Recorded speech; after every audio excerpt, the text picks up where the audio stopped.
So if you could see me, this is Philodendron brevispathum, and what its species name actually means is short spathe. And a spathe is part of the flower, so I've actually never seen this flower, but I have had one of these growing, this one actually growing for about 3 years now, and I loved the way that it's grown, and I love this kind of triangular leaf that it has here. So I ended up getting another one about 1.5 years ago.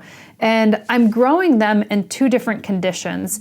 And I kind of like to do that because I like to see what kind of conditions these plants could actually grow in, and if like one is getting more light, if it's growing better than the one that's maybe growing in a little less light. But from what I found, even though I'm giving these 2 different conditions, both are growing surprisingly well. So this one is actually on my desk that I've been growing for 3 years, and it's about 6 to 7 feet away from a southwest facing window and gets some ambient light. And then this one in the squatter terracotta pot is actually in closer to a southwest facing window, higher humidity, and also is under a grow light and is being sub-irrigated, so watering from the bottom up, whereas this one's getting watered from the top down.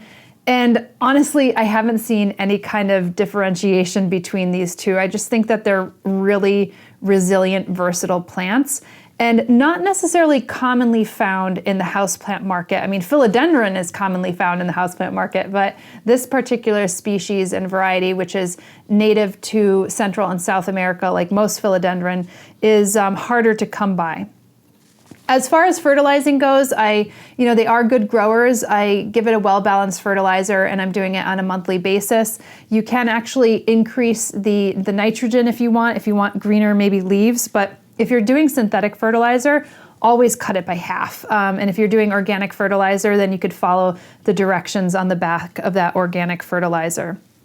In some cases, when I get these from growers, they have kind of slow release fertilizer. So I would just be mindful of that, because I wouldn't fertilize it if you get it even during the growing season and you see some of those little colored balls, which you often find on the top of the soil, and you might wonder what the heck are those? Well, those are slow release fertilizer, and you could easily over fertilize your plants if you notice those slow release fertilizer balls in your soil. As far as watering goes, like I said, I'm watering these very differently. This is kind of watering sub-irrigated, so it waters itself. And this one I water a little less generously, about once a week, but haven't had any kind of differentiation with this particular plant.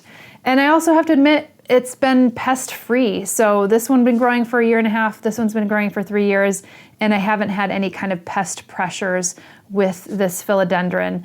But a lot of my philodendrons are super resilient and, like I said, versatile. So you could probably, if you get this one, definitely try to get your hands on it, because it's a fun plant to grow. Like I said, I love these leaves. I mean, look at these leaves.